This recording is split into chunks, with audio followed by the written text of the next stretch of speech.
Salut, alors on est à un peu moins d'un mois du mois de Ramadan et qu'on est vraiment super content d'accueillir, on a hâte, surtout avec le confinement, ça ne pouvait pas mieux tomber et j'aimerais partager avec toi justement dans cette vidéo tout ce qui a fonctionné pour moi et pour ma famille dans la préparation d'un bon mois de Ramadan, comment le passer dans de bonnes conditions, qu'est-ce qu'on fait pour l'accueillir avec bienveillance, avec joie, avec plaisir, comment on fait pour passer un Ramadan sans fatigue, sans migraine, voilà, énergisant et vraiment en douceur. Donc il y a encore quelques années, eh ben, on ne se préparait pas pour le mois de Ramadan. On savait qu'il arrivait, mais on ne changeait rien à nos habitudes. Et du coup, ce qui se passait, c'est que la veille du premier jour de jeûne, on se disait, oh purée, demain c'est le Ramadan, il va falloir jeûner. Et du coup, il y avait un petit stress mental inconscient qui commençait à se mettre en place parce qu'il fallait quand même trouver toute une nouvelle organisation, changer pas mal d'habitudes. Et du coup, ça stressait dans notre petit cerveau. Et on s'est rendu compte que on commençait le Ramadan dans de mauvaises conditions, dans des conditions qui n'étaient pas super favorables à un Ramadan en douceur. Et du coup, on a mis pas mal de choses en place. La première chose, c'est l'intention. Alors, tu connais très bien l'importance de l'intention dans notre religion. Mais quand tu sais qu'en plus les neurosciences démontrent l'impact, mais le gros effet de l'intention sur l'action, c'est ce qui génère l'action. Donc l'intention a un super gros effet sur le cerveau et c'est ce qui va te pousser à agir.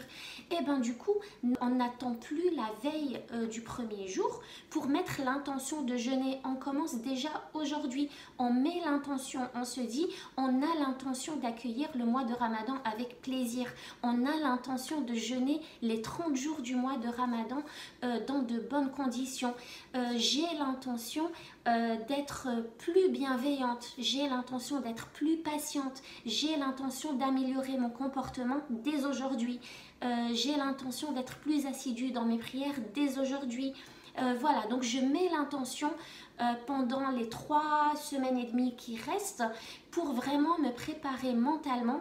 Et quand tu te prépares mentalement, eh ben, tu l'acceptes quand il arrive parce que ton corps et ton esprit s'y attendent déjà. La deuxième chose qu'on fait, c'est la déco. On se construit un environnement un peu plus cosy que d'habitude, peut-être avec des lumières, des bougies. On fait pas mal d'activités avec les enfants sur le thème du mois de Ramadan, avec de la pâte à sel par exemple. On va faire des tableaux qu'on va mettre au mur. Un environnement qui est propice à la spiritualité. Le mois de Ramadan, c'est un mois spirituel, c'est un mois de méditation, de retour à l'essentiel.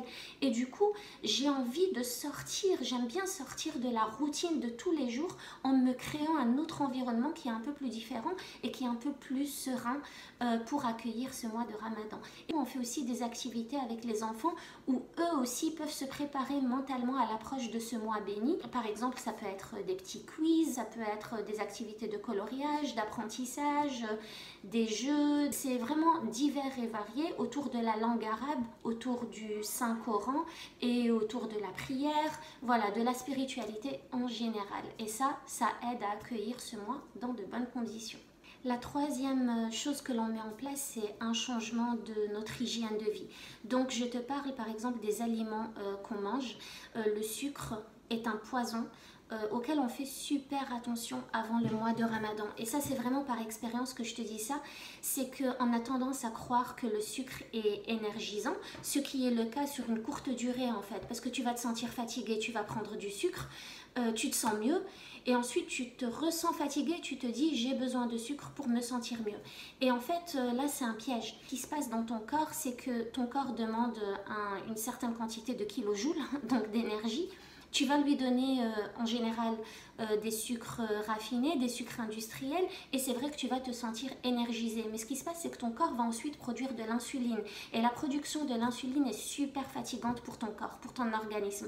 Donc c'est ça qui fait que tu te sens fatigué et toi dans ta tête tu te dis voilà je suis fatigué, je reprends du sucre et tu tombes dans un cercle vicieux où tu prends du sucre, tu fabriques de l'insuline, tu es fatigué, tu reprends du sucre, t'es fatigué de nouveau et ainsi de suite. Et du coup, le meilleur moyen pour combattre ça, c'est vraiment de commencer dès aujourd'hui à réduire ton taux de sucre ou au moins à éliminer les sucres raffinés et industriels et à prendre des bons sucres qui viennent par exemple des fruits. C'est le seul moyen pour retrouver ton énergie pendant le mois de Ramadan. Parce que si tu ne fais pas ça, ce qui va se passer, c'est que tu vas subir un mini syndrome de sevrage pendant les premiers jours ou les premières semaines du mois de Ramadan et tu vas te sentir mal parce que tu as besoin de sucre et tu es en manque de sucre et ton cerveau en demande. Donc ton corps en demande et donc tu n'auras pas de ressources nécessaires pour faire ton jeûne correctement. Toujours dans les habitudes alimentaires, il y a la caféine. Alors si tu es un gros buveur de café, ce que je peux te suggérer, si tu le veux bien, c'est de diminuer ta prise de café. Si tu as l'habitude d'en prendre 3 par jour, commence à diminuer à 2 et finis à 1 café par jour et peut-être à 0 café par jour avant le Ramadan. C'est ça qui va t'aider à tenir pendant le mois de Ramadan. Parce que pareil que pour le sucre, le syndrome de sevrage, c'est quand ton corps ne reçoit plus ce qu'il a eu l'habitude de recevoir pendant si longtemps, pendant 11 mois avant ça. Donc si tu as des habitudes comme ça où tu prends n'importe quelle substance de manière régulière et constante, essaye de changer ce rythme et de diminuer petit à petit pour attaquer ton mois de Ramadan avec le moins de dégâts possible. Parce que les dégâts de l'arrêt du sucre et de l'arrêt de la caféine de façon brutale, c'est la nervosité, c'est la colère, c'est la fatigue aussi, ou alors au contraire une hyperactivité mais qui n'est pas vraiment positive. Donc voilà, si tu veux limiter ça, parce que je suis sûre que tu fais partie aussi de ceux qui ressentent des migraines, des maux de tête atroces les premiers jours du Ramadan, c'est exactement dû à ça, c'est au changement brutal. Le cerveau n'accepte rien de brutal. Il n'aime pas les changements du jour au lendemain. C'est la preuve, c'est les régimes alimentaires. C'est pour ça que les régimes alimentaires ne fonctionnent pas, parce qu'on les fait en général de façon brutale. Le cerveau n'y comprend rien. Il envoie des signaux de danger au corps, lui disant mais attends, j'ai eu l'habitude de recevoir tout ça et puis d'un coup il n'y a plus rien. Donc il y a un danger, il y a une catastrophe, il y a une pénurie. Il faut que je fasse des réserves. Et il te ressort les réserves juste un peu plus tard. Et c'est ce qu'on appelle l'effet yo-yo. Donc tu perds et tu reprends plus que ce que tu as pris.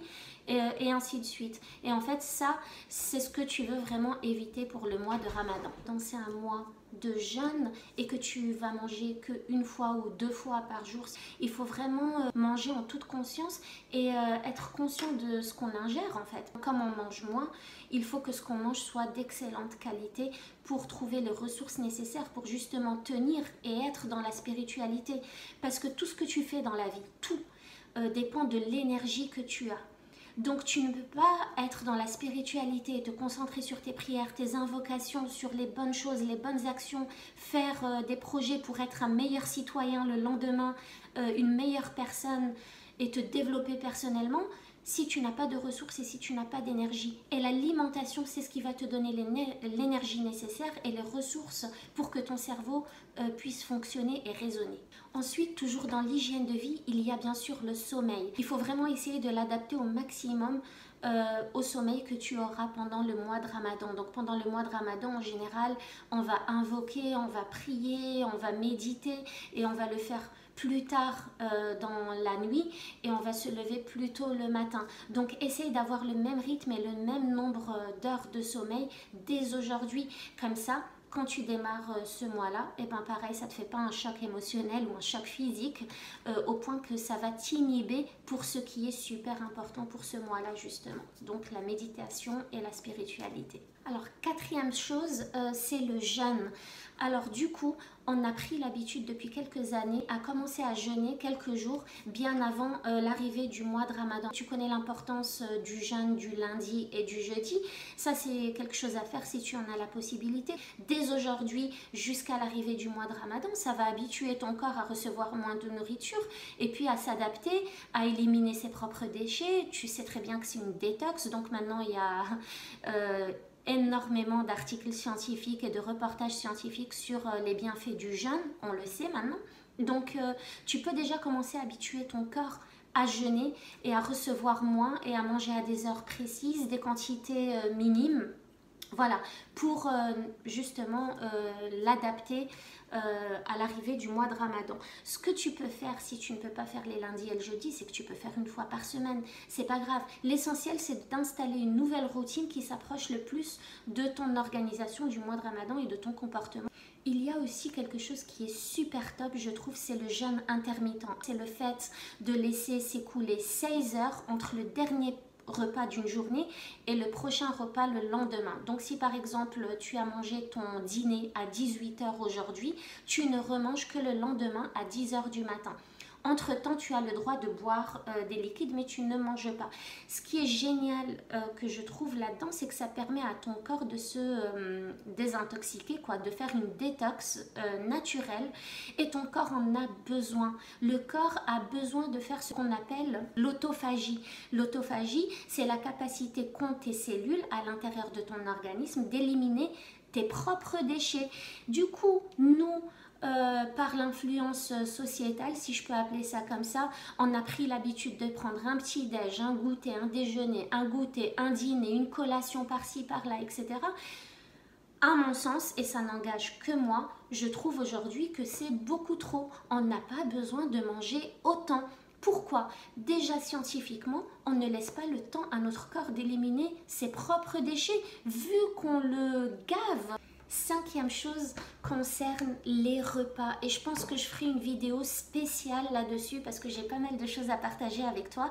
Mais pour les repas, ce que tu pourrais déjà faire, c'est commencer à préparer, c'est de préparer le repas de la première semaine déjà en avance. Comme ça, tu es soulagé pour te concentrer sur autre chose, le temps que ton corps justement et ton esprit se mettent en place dans une routine de jeûne, de spiritualité et de ramadan.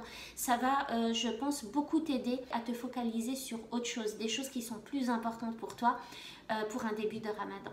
Sixième et dernière chose, d'ordre développement personnel. Tu peux commencer dès aujourd'hui à te demander quelle est ton identité idéale pour ce mois de Ramadan. On a tous des résolutions à la fin de l'année. On a aussi souvent tous des résolutions pour le mois de Ramadan. On se dit qu'on va être plus assidu dans les prières, qu'on va se lever pour la prière du matin qui est généralement la plus difficile, qu'on va faire les prières optionnelles surérogatoires du soir.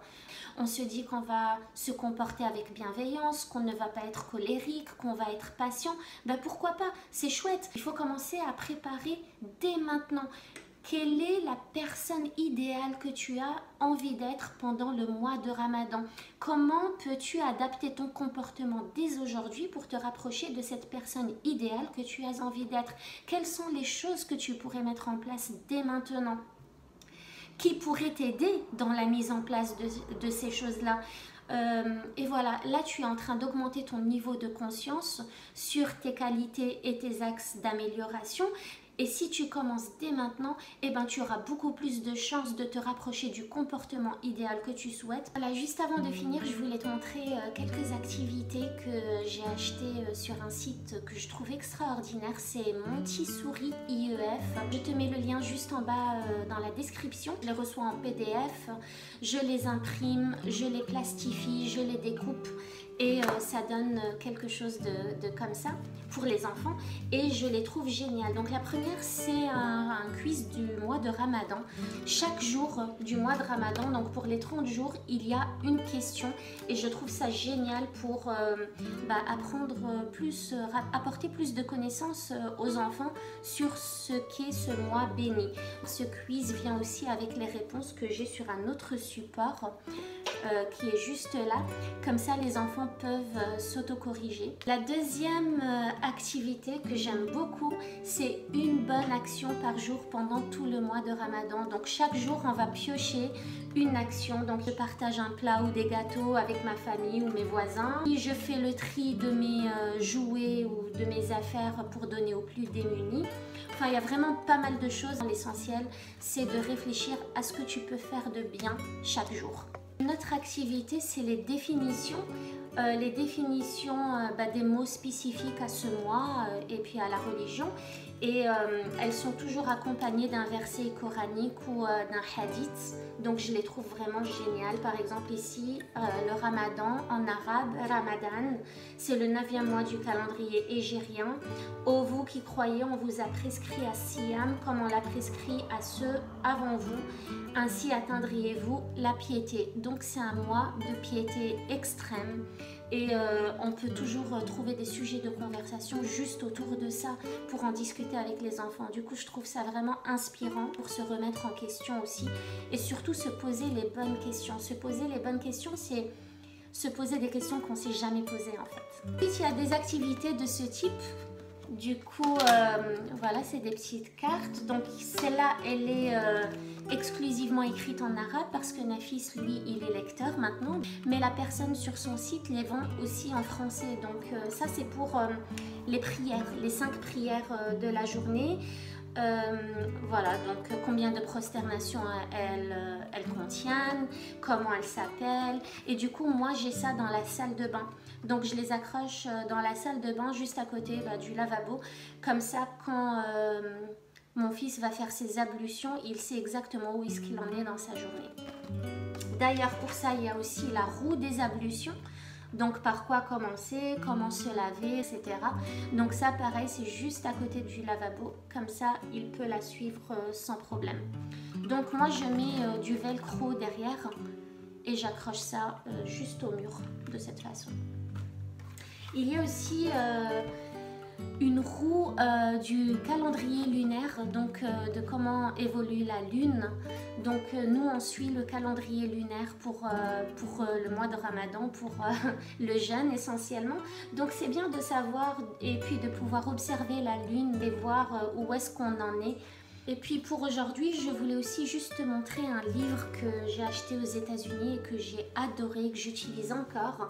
C'est My 30 Days of Ramadan. Et c'est par Salmas Parveen. Plus de 100 activités sur le mois de Ramadan. Donc chaque jour, je propose quelque chose à faire. Là, par exemple, le premier jour, l'enfant doit juste écrire quels sont ses objectifs pour ce mois.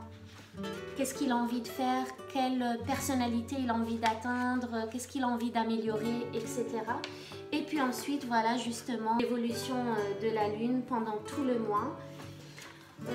Les 5 piliers de l'islam, des mots croisés, des mots fléchés, enfin il y a vraiment de tout. Voilà, donc ça c'est le type d'activité que j'adore leur proposer et je les utilise beaucoup bien avant le Ramadan pour justement les préparer à l'arrivée de ce mois-là.